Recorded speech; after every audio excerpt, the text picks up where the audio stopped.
आज बनवली चमचमीत अशी शेवग्याच्या शेंगांची भाजी. ही भाजी एक वेळा खाऊन मनच भरत नाही, परत खावीशी वाटते.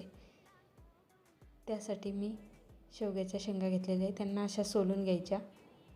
सोलल्यानंतर त्यांना धुवून घ्यायचं आणि 2 ते 4 मिनिट उकळून घ्यायचं पाण्यामध्ये, म्हणजे भाजी लवकर शिजते. त्यानंतर कांदा कापून घ्यायचा आणि मसाले कांदा भाजून घ्यायचा. त्यानंतर मिक्सरच्या भांड्यामध्ये टाकून बारीक पेस्ट करून घ्यायची. त्यानंतर गॅसवर कढई ठेवायची. कढईमध्ये तेल टाकायचं. तेल तापल्यानंतर मोहरी टाकायची, जिरे टाकायचे, तमालपत्र टाकायचं.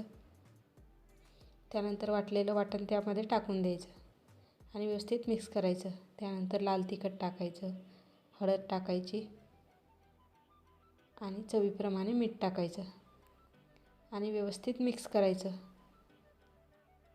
आपण खडे मसाले आणि धने घेतलेले, त्यामुळे खडे मसाले घेतल्यामुळे गरम मसाला टाकणार नाही.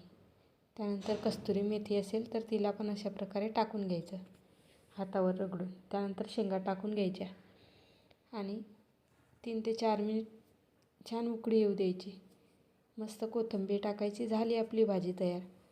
तुम्हाला जर अशाच नवनवीन रेसिपी हव्या असतील तर चॅनलला सबस्क्राईब करा. व्हिडिओ आवडला असेल तर लाईक करा, शेअर करा. थँक्यू. आणि तुम्ही पण एक वेळा नक्की करून बघा.